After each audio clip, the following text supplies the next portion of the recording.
हम देव सेना का बहुत बहुत अभिनंदन करते हैं, क्योंकि देव सेना देवत्व की रक्षा करेगी, वही तो देव सेना होगी। और देवत्व जो 33 करोड़ देवता हैं वो किस में है? वो तो गाय में है जी। इसलिए देव सेना, बहुत बड़ी बात है कि आज देव सेना उस स्थान पर पहुंची है जिसके निमित्त उनकी देव सेना की प्रतिष्ठा हुई है या स्थापना हुई है। तो हम सबसे पहले आपकी भूरी भूरी प्रशंसा करते हैं, आपका अभिनंदन करते हैं, आपको धन्यवाद देते हैं कि आप दैवीय प्रेरणा आपको हुई और आप यहाँ पहुँचे। और निश्चित रूप से हम 100% ये आशा रखते हैं और ये हमें विश्वास है कि आप इस देवत्व के कार्य को, गौ माता के काम को करेंगे।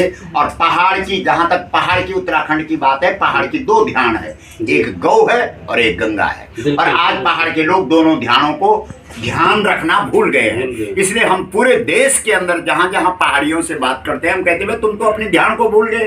और जो ध्यान को भूल जाए उस पर तो बहुत बड़ा दोष है। मैं सूरजमणि देवभूमि उत्तराखंड से ही हूँ मैं, और एक संगठन है हमारा जो गैर राजनीतिक संगठन है, देव सेना संगठन उत्तराखंड। वो संगठन हम मूल पहाड़ वासियों के लिए काम करता है, हमारे धर्म के लिए काम करता है। और ये बड़ा एक पावन दिन आज है कि ये अच्छा उद्देश्य हमारे भट्ट जी ने बताया कि गौ माता राष्ट्र माता है। अभी जैसे गुरुजी कह रहे हैं कि 2 राज्यों ने गौ माता को राष्ट्र माता का दर्जा देने के लिए जो भी कानूनी प्रक्रिया है, विधानसभा से जो प्रस्ताव वो पास कर लिए। जो उद्देश्य गुरुदेव बता रहे हैं कि अगले साल 2023 में गौष्टमी के दिन जो पावन उद्देश्य वो बता रहे हैं। तो मैं देव सेना की तरफ से आश्वस्त करता हूँ गुरुदेव से कि हम कम से कम 50 सांसदों के पास जाएंगे और उनको मजबूर करेंगे कि वो ये लिख कर दे कि गौ माता राष्ट्र माता का दर्जा गौ माता को मिले। और ये देश जो है, ये देश हिंदू देश है एक तरीके से, और हिंदू देश में ही गौ माता को राष्ट्र माता का दर्जा मिलना चाहिए। कोई दूसरा देश तो देगा नहीं, क्योंकि जो देश गाय को खाएगा या गाय की वैक्सीन्स बनाएगा तो वो देश तो देगा नहीं। सबका निचोड़ ये की है कि अगर गौ माता को राष्ट्र माता का दर्जा मिलता है तो जो भी ये विसंगति है, मान लो जो कानून है, छुपे हुए जो कानून है कि गौ बीमार हो गई या कोई दूसरे कारण से कि इसको मारना पड़ेगा, फिर इसका हम कोई यूज़ कर ले, ये सब चीज़ तभी बंद होगी। तो गुरुदेव का जो उद्देश्य है, उस उद्देश्य के साथ मैं देव सेना की तरफ से आपके चरणों में वंदन करते हुए पूरा सहयोग दूंगा। ये मीडिया भी बहुत एक्सपर्ट है। मीडिया में हूँ मैं, सच पहाड़ का एक चैनल है मेरा, उसको भी चलाते हैं हम। और आज बड़ी खुशी का विषय है कि हमें अवसर मिला आपसे मिलने का, और हम आपको पूरा तन मन धन से सहयोग देंगे। धन्यवाद। हमारे साथ आज है कमल किशोर भट्ट जी, प्रचारक भारतीय गौ क्रांति मंच दिल्ली।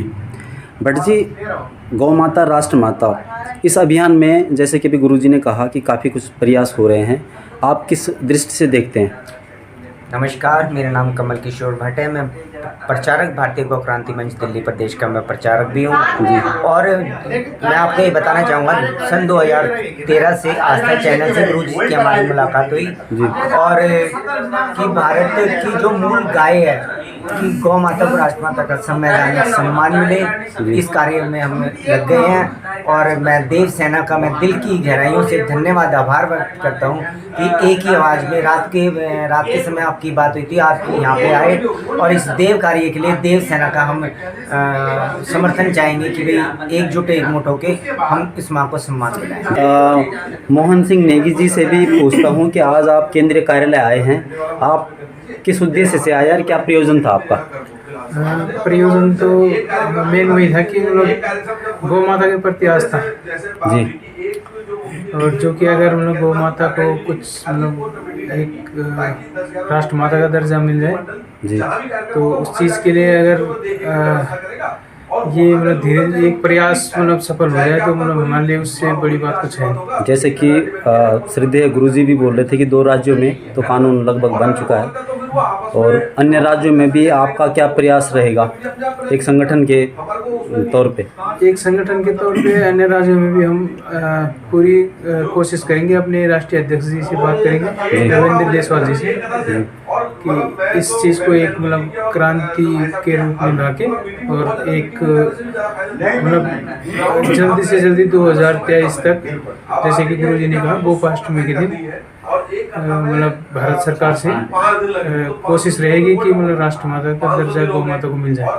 माता बहनों से मैं एक सवाल और पूछ रहा हूँ कि मूल पहाड़ वासियों को लेकर उत्तराखंड में एक संगठन खड़ा हुआ है, देव सेना संगठन, जिसकी कि एक सोच है कि उत्तराखंडी से पहले हम मूल पहाड़ वासी है। तो आप क्या सोचते हैं कि ऐसे संगठन से माता बहनों को जुड़ना चाहिए? जुड़ना चाहिए जी, अपनी संस्कृति, अपनी जो भाषा, हमारी जन्मभूमि है, हम तो हैं तो उत्तराखंड के ना, जी जी तो इसलिए उसमें तो हमको बिल्कुल जुड़ना चाहिए। जी। अगर वहाँ के नहीं रहे तो यहाँ के भी कहाँ रहेंगे? पहले तो हम उत्तराखंड के मूल है। जी, क्योंकि वहाँ का जो जंगल जमीन है, हमें उसको बचाना भी बहुत जरूरी है ना? मूल हमारा उत्तराखंड से बधा हुआ है, जी। तो वहाँ से हम बिल्कुल जुड़ना चाहिए। क्या आपको नहीं लगता कि हमारे जो खेत है गांव में, या जो हमारा परिसंपत्ति है, उसको हमें बचाना चाहिए? बिल्कुल बचाना चाहिए, है ना? कौन सी जगह में आपका गांव की खेती जो है वो आबाद है आप लोगों की? हाँ, आबाद है हमारी, तो हम लोग जाते आते हैं। कौन कर रहा है गांव की खेती को? गाँव में हम भी जाते हैं, बीच बीच में हमारे भाई बंद है वहाँ। अच्छा, मतलब ये तो नहीं है कि गांव में कोई नहीं, बंदर छोड़िए खेती और यहाँ प्लॉट नहीं खरीदे हुए नहीं हैं? नहीं, यहाँ तो अब ये है ना, रोजगार के चक्कर में आना पड़ रहा है, हमारे पहाड़ों में रोजगार नहीं है, जी जी जी तो इस चलते आना पड़ रहा है। और हम तो आज अभी से मैं जल्दी में इसीलिए कि गाँव ही के जाने के लिए रास्ते रानी खेत एक्सप्रेस मेरे छूटेगी।